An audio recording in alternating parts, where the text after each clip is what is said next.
live streaming. Hi everybody. So this morning I asked Marcella what kind of art project would she like to do today, and what did you tell me? A rainbow. Yep, rainbows. So I was thinking for a while today, what kind of rainbow project would we do? A paper one. Kind of a paper one, yes. So we're going to do rainbow collages today, and I'm going to kind of give you some tips on ways that you can do this at home with things that you can find around the house. So Marcella's already started coloring in a rainbow. I'm going to do the same thing.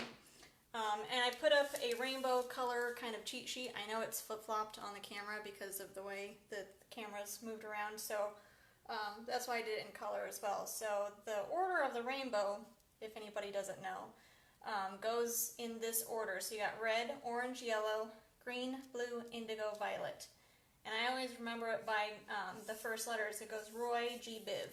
This is how I usually remember that. So what we're doing first is we're going to draw and color a rainbow. And we're just using pencils and crayons for that. And then what we're going to do is we're going to look through magazines. Sorry about that. Camera decided to go out. So I already have magazines ready to go that have some of the colors of the rainbow. And we're going to just rip pieces and add them to our rainbow for our rainbow collage. So this is easy one that you can do at home with maybe stuff you have around the house. You can use cereal boxes or other boxes that your groceries come in. You can use wrapping paper, whatever you can find that's rippable, that's more paper-like material that you can put together. So I gotta draw my rainbow, right? So I'm gonna start by doing a big arc. Your rainbows don't have to be perfect, right? Nope. Just kind of do an arc, and I'm going to color this one red. See if I can find a decent red. Ooh, that's a good red. Crayons, sometimes they look pink, right? I was trying to help Marcella find a good red, and hers kind of had like a pinkish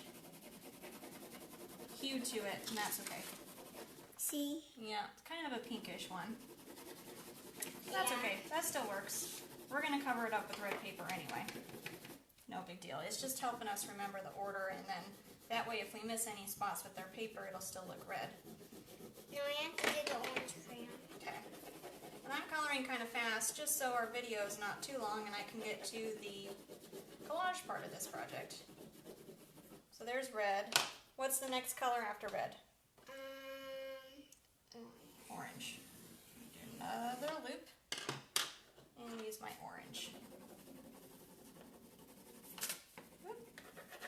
Now if you want to add clouds to this when you're done, you could do that. You can maybe find some cotton balls or tissues or Kleenex or something that you can add to the ends of your rainbow.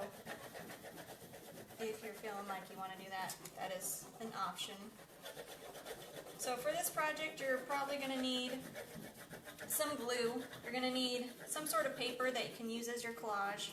What we're doing is kind of an optional thing. Depends on how you want to kind of prep your rainbow before you start. I thought coloring it in would be a good idea to begin with. What's the next color after orange? Yellow? Yeah.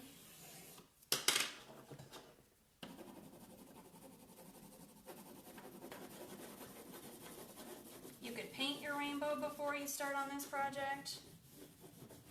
Whatever you feel like you want to do. I'm kind of just showing you one way to go about this.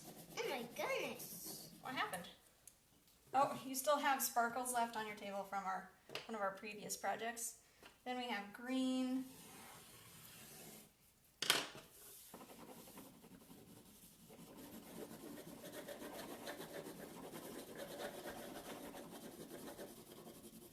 It was really neat. This one video I saw of a rainbow. I didn't know this about rainbows, but actually if there's enough room, rainbows go in a complete circle. They're not just one arc. So if they have enough room to expand out, they kind of go in a full circle around, which is pretty cool. Okay, now I have blue. Whoop. Now if you're doing this in your own time, for your own project, I probably wouldn't color as quickly as I am. This is for video demonstration's sake. And I tell this to my students a lot when we're doing a project and I'm trying to get them. I got too much. Too much what? Oh, it's okay. You can erase a line if you need to. Green, blue, trace a line if you need to. My rainbow's starting to get a little like wonky, but that's okay. Now indigo is kind of a tricky color to do. Indigo I think is, when I look at the color, it's a combination of like blue and purple together. So kind of like a blue violet. So I'm going to kind of combine both colors for that one. That's kind of how I see indigo. You might see indigo a little differently, but every time I look at the color, I'm like, yeah, it kind of looks like blue violet to me. And at home, here, it's really warm, so you can go outside with no shoes. Oh, is that your suggestion? Yeah, Dad went there and we shared apples. Oh, you together. shared out an apple outside? Yeah. Yeah, it's super nice again here today. We're in Iowa. It's going to get about 70 degrees today, which is awesome. Okay, and I have one more to do, and that's violet. Just straight up violet. I might add a little bit more blue to my indigo because it's looking a little too close to my violet. Violet purple. Mm-hmm. Go a little bit heavier on the blue for this one, for my indigo.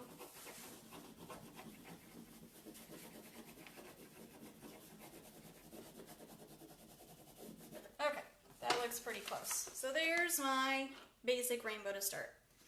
So now what we're going to do is, Marcella's still working on coloring hers, but she can see what the next step is. So to do a collage, you can cut out pieces and start gluing them on, but for some different effects and just to make it a little bit more interesting, I'm going to suggest Marcella to rip them and add them to a rainbow. And the more different types of papers you can find, the more interesting your rainbow will be. So you want to rip them about the size that you drew your rainbow out to be. That'll just give you enough space for your collage pieces. So you're just adding a little bit of glue, adding your ripped pieces. You could also find things around the house that kind of follow the colors as well, like you could find buttons or beads to add on. Cereal pieces if you have colorful cereal. Anything that kind of matches the color. This is kind of a color matching lesson. I do usually do some sort of rainbow lesson with my kindergarten students during the year. We usually try and do it around St. Patrick's Day. It's usually when we do a rainbow lesson. I'm just going to add a line. That'll save me time gluing. Ah, my blue crayon just rolled right into my glue. That'll happen. That's what I get for trying to be fast, right? So you can see some of my crayon colors showing through, so that's okay. I can really load up my rainbow and make it so you can't see any crayon, but for time's sake, I'm not going to do that right now. I'm not going to do mine violet because... But you need to do your violet, otherwise it's not a complete rainbow, right? Well, I don't want to do violet because I want to do my own rainbow. Oh, you're going to invent your own rainbow? Okay, so there's my line of collage red on the top. Next I'm going to do orange. Orange is a little bit harder to find in magazines, so I grabbed what I could. So I couldn't find complete full pieces of orange. So I found like a few squares of it, so we'll see how far that goes. So I'm going to do a line along my rainbow of glue. I'm going to start adding some orange pieces. I did thankfully find this nice like paint swatch page in one of my home improvement books. That was helpful. Paint swatches would be another great thing to use for this if you happen to have paint swatches at home. We do not at the moment. Let's see. So I'm just going to keep going until my rainbow is filled up with collage pieces and I get all my colors done. Okay, so I will show you my example, Marcella's example when we are done, and we're going to finish off the video for today. Thanks, guys.